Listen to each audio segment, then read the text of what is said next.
Olá, bom dia. Iniciando mais um podcast Integrare. Bom, agora na terceira temporada com estúdio novo, estamos aí adaptando o nosso estúdio. Em breve vocês vão conhecer então o novo estúdio real que vamos iniciar aí os novos podcasts. Hoje com a participação muito importante do Dr. Maurício, pediatra, e que vai falar pra gente sobre a importância da toxina botulínica em crianças autistas. Bom dia, doutor. Obrigada por ter aceitado o nosso convite. É muito importante que a gente leve informações para as famílias e para os profissionais, porque inclusive a gente estava conversando aqui um pouco que não se fala muito, né, sobre esse tratamento. Bom, pode se apresentar então para o público, falar suas especializações e a gente vai conversando ao longo do podcast. Tá, joia. Meu nome é Maurício, né? Eu sou médico, já formado há 25 anos, né? Minha primeira especialização, minha primeira residência médica foi pediatria, fiz pediatria pela Universidade Federal de São Paulo, depois fiz nefrologia pediátrica. Nefrologia? Trabalhei assim por 11 anos. Eu tinha um ambulatório de crianças com bexiga neurogênica, paralisia cerebral, e isso me chamou a atenção com relação à parte motora delas e a dificuldade que elas tinham para poder trocar uma fralda, fazer algum movimento. E aí a gente começou a conhecer toda a parte da reabilitação, com a toxina botulínica e tal. Na época, larguei um dos meus empregos, fui para o Instituto de Reabilitação da USP, fiz um ano dentro da USP, lá no INREA, um curso para poder fazer toda a especialização, para poder fazer a aplicação de toxina. Inicialmente eu achei que eu ia conseguir só ajudar os pacientes do meu consultório, mas acabou tomando minha vida. Eu acabei saindo de praticamente todos os empregos e eu trabalho 90% do tempo com isso. E já há 12, 13 anos, tá para fazer 13 anos. Então, mesmo assim, com esse tempo todo, a toxina sendo usada já no Brasil desde 1990, é muito pouco conhecida, inclusive pelos profissionais.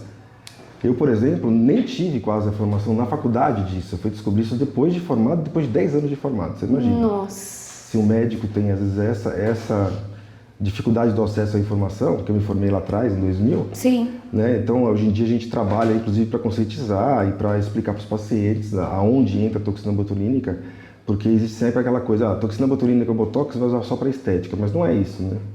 Eu conheci assim, doutor. Eu tô na área do autismo há um tempinho e eu não conhecia ainda o tratamento e os benefícios que isso poderia trazer para as nossas crianças, principalmente na questão motora, né? E a gente vai falar muito hoje aqui de ponta de pé, porque o Dr. Maurício, ele veio na Integrare, inclusive para avaliar uma das nossas pacientes que anda muito na ponta do pé e o nosso receio é encurtamento de tendão. Isso. E aí a TO, né, a Ana, que conhecia o Dr. Maurício, conhecia o tratamento, trouxe o Dr. Maurício e ele topou fazer então o podcast. E aí, Dr. Maurício, depois que a Ana me falou que tem mais ou menos uns 2, 3 meses, eu comecei a pesquisar sobre. Porque pra mim era só pra enrijecer a nossa musculatura do rosto, pra não ficar, né, linhas de expressões. E aí eu vi o quanto de artigos se tem falando sobre os benefícios. E realmente, assim, muitos profissionais ainda não sabem, desconhecem, e aí não faz a indicação. Então, provavelmente, quando essa informação chegar para muitas pessoas, o senhor vai ter bastante trabalho pela frente, porque eu não encontro também profissionais que fazem do uso, que fazem a aplicação, né? Sim. E que tenha tanta experiência assim como o senhor. Sim. Na verdade, assim, a toxina botulínica, ela é um material biológico hoje mais indicado, com o maior número de indicações de tratamento dentro da medicina, né? A gente sabe que ele é produzido por uma bactéria, posso falar um pouquinho lá desde o começo, sim. né? E essa bactéria produz, tem aquela história que você fala assim, não posso comer palmito de lata enferrujada, né? Por quê? Porque lá vai ter a bactéria e eu posso pegar o botulismo. No Brasil existe a doença do botulismo, muito comum que em crianças que vão usar mel na chupeta. Sim. E aí você faz uma doença onde a bactéria produz essa substância e a pessoa fica com uma paralisia total. Uma vez que foi separada essa substância, foi observado o quê? Que ela tinha uma ação muscular. Né? Então começou a fazer os trabalhos, até com trabalhos de oftalmologia para estrabismo, né? Depois observou-se a ação dela na parte muscular em pessoas com problema neurológico, parte estética. Na verdade, o que acontece na estética é que na hora que você aplica nos pontos, você paralisa esse músculo. Sim. E aí a pele junto diminui o número de rugas que você tem, né?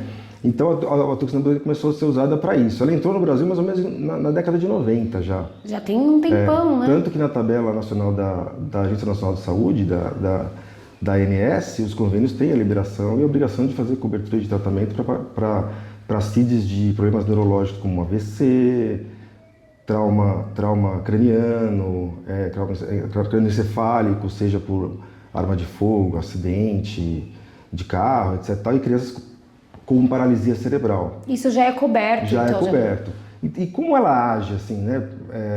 Quando você tem uma lesão neurológica, independente de qual for, no sistema nervoso central, na maioria das vezes, você vai ter uma alteração da modulação desse movimento, do estímulo. Você às vezes vai ter pacientes que vai ter um estímulo maior para a contração muscular, mesmo que ele não queira.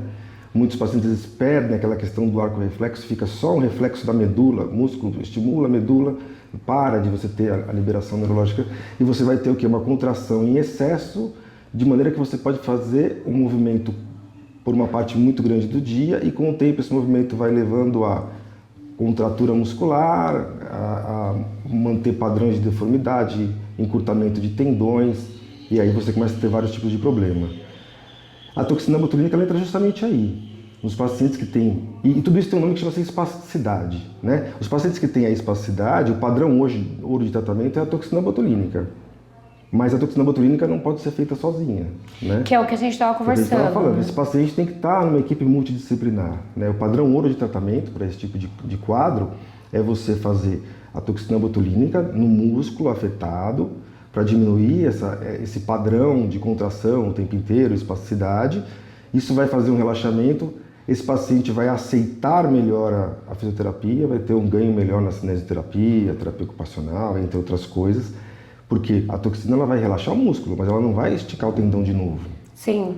É a soma de tudo que vai fazer isso. Então relaxando o músculo, essa criança consegue colocar... Isso. A física consegue trabalhar melhor, consegue ganhar aquele ângulo de movimento melhor. Às vezes a gente tem que fazer necessidade de uso de órtese. Na maioria das vezes a tríade de tratamento correta é toxina, terapia e órtese para manter a posição correta. Do pé no chão. E aí você vai organizando o movimento, retreinando marcha, etc e tal, né? Porque se a gente vai falar só de criança, você prefere que eu fale mais de criança, né? Se a gente for falar mais de criança, você pode dividir em dois grandes grupos, a paralisia cerebral e as crianças que têm transtorno de espectro autista, por exemplo. A paralisia cerebral é uma sacola muito grande, né? Porque toda criança que tem qualquer lesão neurológica, que geralmente não é evolutiva, menor de 2 anos, ela tem paralisia cerebral, certo? Então, por exemplo, se eu tive uma criança de uma mãe que teve Zika, por exemplo, e vai ter microcefalia com uma formação do sistema nervoso central, ela é paralisia cerebral. Se eu tenho uma criança que nasceu bem, mas na hora do nascimento teve uma circular de cordão faltou oxigênio e fez uma lesão neurológica, ela é paralisia cerebral. Se eu tenho uma criança de 6 meses que nasceu normal, tudo normal, teve uma bronquiolite, faltou oxigênio, é uma paralisia cerebral. Sim. Caiu do colo da mãe até 2 anos, bateu e fez um sangramento, é paralisia cerebral. Então, a paralisia cerebral ela envolve tudo isso, né? E esses pacientes têm o quê? Uma lesão neurológica que aconteceu e que não é progressiva. Ou seja, é como se fosse um evento que aconteceu e aquela lesão neurológica não muda mais. Parou ali. Mas a consequência dela se progride. Por quê? Porque vai ter a contração, vai ter o encurtamento, vai ter todo o resto, se você não fizer as terapias. Se eu pegar a criança com transtorno de espectro autista, a gente vai para um outro cenário. Aí tem aquela questão da criança que não teve todas as podas, que tem alteração sensorial e motora, né? Então, os dois, quando a gente fala ponta de pé, a gente usa muito o termo pé equino. O pé equino ele está presente na paralisia cerebral, pode estar presente também no autismo. O autismo é muito comum, é uma das coisas, né? O autismo ele tem uma série de sintomas que você pode ter em maior ou menor grau. Você pode ter autista, por exemplo, que anda normalmente e não tem nenhum problema, certo? Então, o que acontece no autismo? O autismo ele é um pouco diferente. A gente não pode pensar só numa espasticidade pura. Ela pode ter espasticidade ou não. Você tem que pensar que o autista ele tem toda aquela questão da poda neural e ele muda muito e faz estereotipias sensoriais e motoras, né? Essas estereotipias vai mudar um pouquinho a sensibilidade, etc. e tal. Só que o que a gente vê na prática, qual é o problema disso? O problema disso existe uma maneira certa de você andar. Se você for fazer um estudo de marcha, você tem a maneira correta de andar. Você vai andar primeiro no seu calcanhar para fazer a ponta do apoio e sair do pé. Quando a gente está andando e tem uma parte dos dois pés encostadas no chão, essa fase do andar chama-se fase do apoio. Quando eu estou só com um pé e o outro está fazendo a transição, chama-se balanço. Um andar normal ele tem que ter 60% de apoio e 40% de balanço. Se eu ando só com a ponta de pé, não vai ter essa mesma configuração. Sim. Então aí você aumenta o risco de queda, desequilíbrio e toda a biodinâmica da coluna, porque você está começando a andar sempre na ponta e com o tempo você pode ter problemas ortopédicos associados. Sim. Tá? Então, fora essa postura, né, doutor? Isso. Que a gente precisa tanto dessa postura para a criança, inclusive, prestar atenção, para a criança conseguir aí também evoluir em outras habilidades que a gente tanto trabalha. E às vezes a criança andando na ponta do pé, a gente está trabalhando no aba e a gente está vendo que a criança não tem atenção. Mas porque desconfigura toda essa postura dessa criança, né? Sim. Então, a abordagem nessa criança, ela tem que ter toda a parte das terapias sensoriais, né? Para mudar essa hipersensibilidade, contato com grama, contato com terra, todo esse trabalho associado. Também a cinesioterapia para conseguir ganhar esse tendão, porque tem pacientes que começam a ter um encurtamento de tendão tão grande que cai para cirurgia. Sim, verdade. Às vezes a gente é chamado para fazer uma avaliação muito tarde, você até acaba fazendo porque você faz a toxina botulínica e reavalia. Quando eu faço toxina botulínica, na hora que você tem a ação dela, você vai medir através de instrumentos médicos, goniômetro, por exemplo, se você melhorou o ângulo de movimento ou não. Tem pacientes que já têm um encurtamento tal que não melhora o ângulo de movimento e vai para a cirurgia. Então, a toxina é até um meio de você evitar isso. Agora, falando de PCT, né? Eu conheci um menino com paralisia cerebral e enquanto ele estava nas terapias da equipe multidisciplinar, ele não tinha...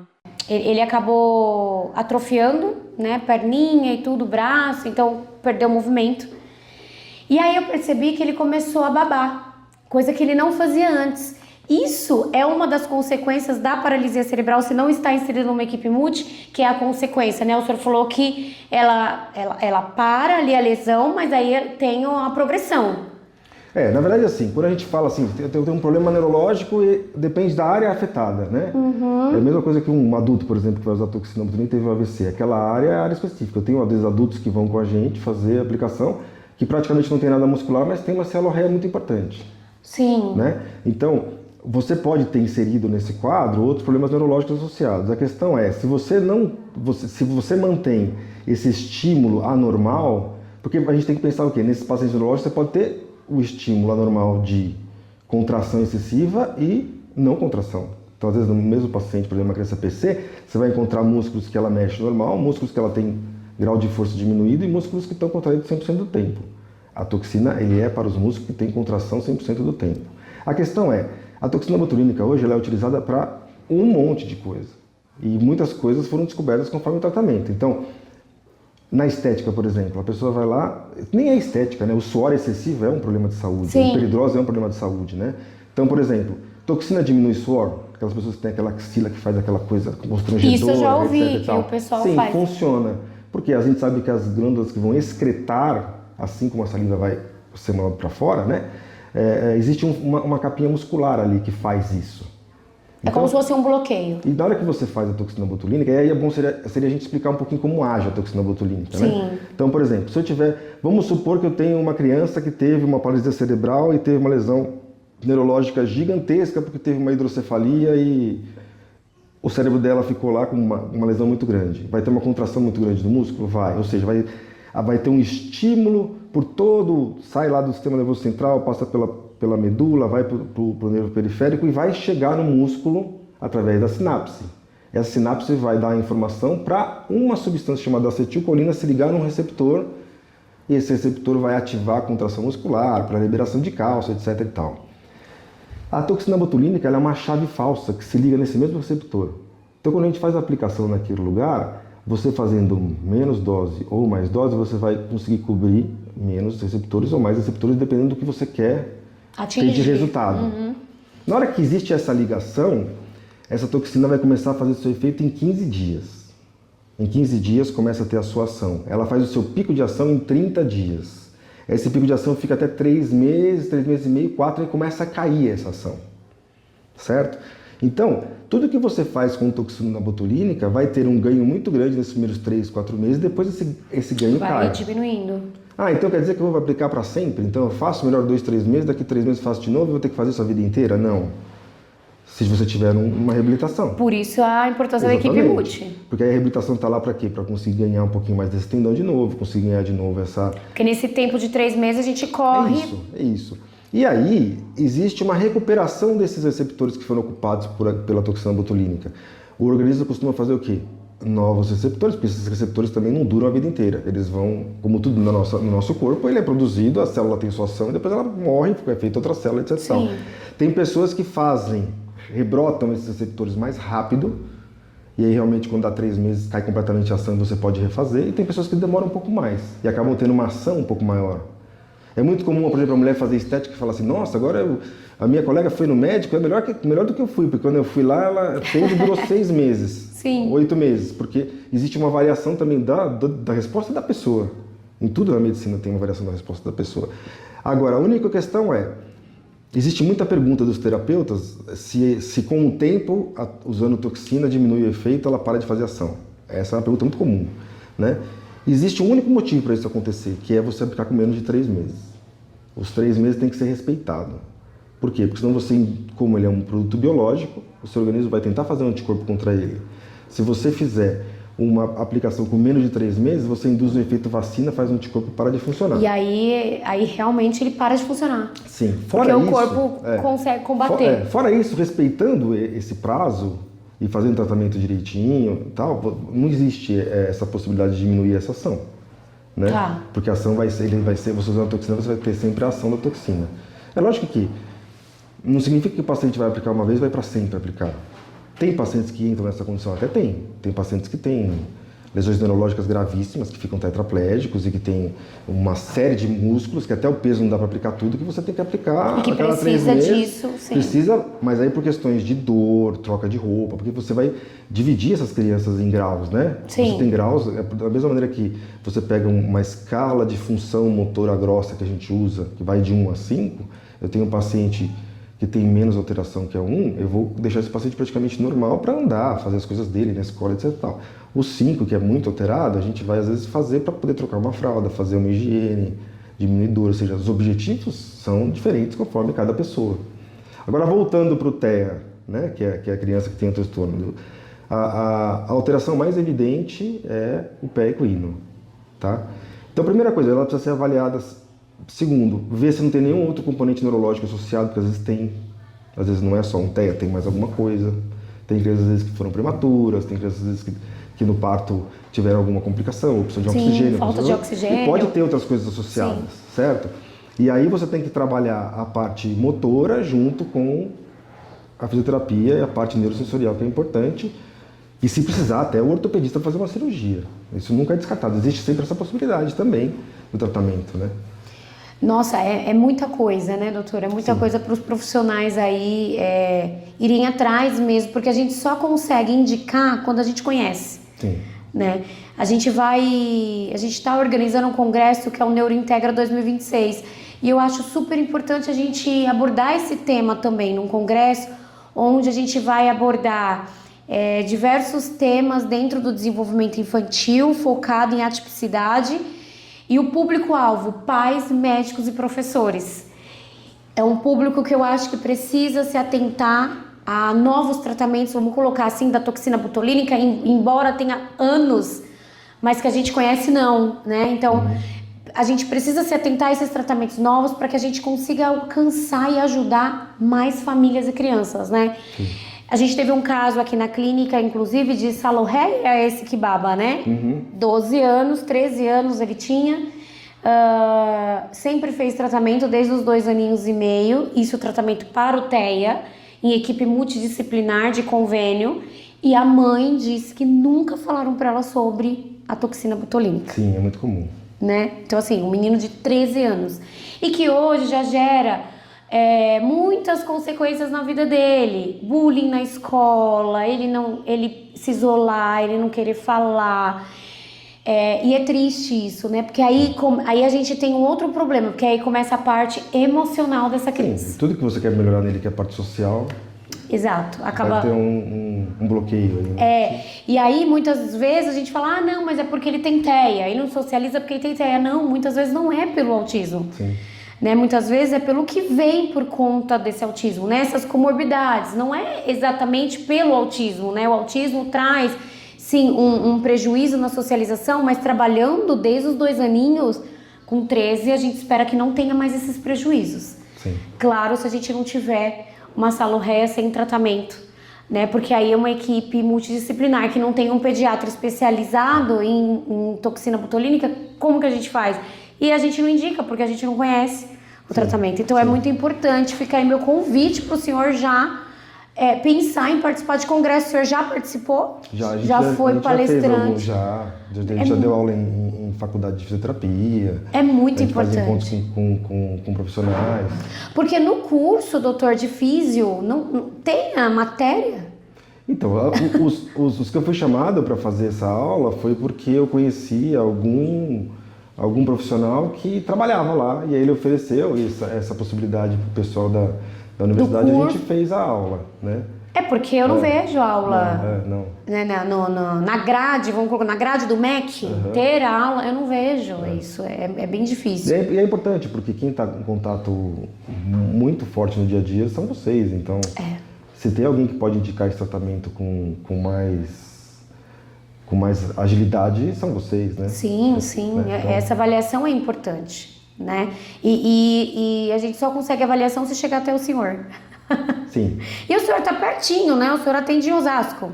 Eu atendo em Osasco, a gente atende também em Santo André, a gente atende também em São Paulo. E qual que é a rede social do senhor para quem quiser te encontrar? Então, é Maurício Almoster. A gente deixa aqui Doutor embaixo. Maurício Almoster, isso. Tá, a gente deixa o link. Tá bom? Obrigada, doutor. Obrigado Foi a vocês. rápido. O doutor precisa avaliar aqui a nossa paciente. E aí a gente vai mostrando para vocês o resultado, inclusive. Porque a mãe autoriza, né? A mãe dela é uma querida aqui da clínica. E a mãe autoriza, assim, a gente mostrar para vocês.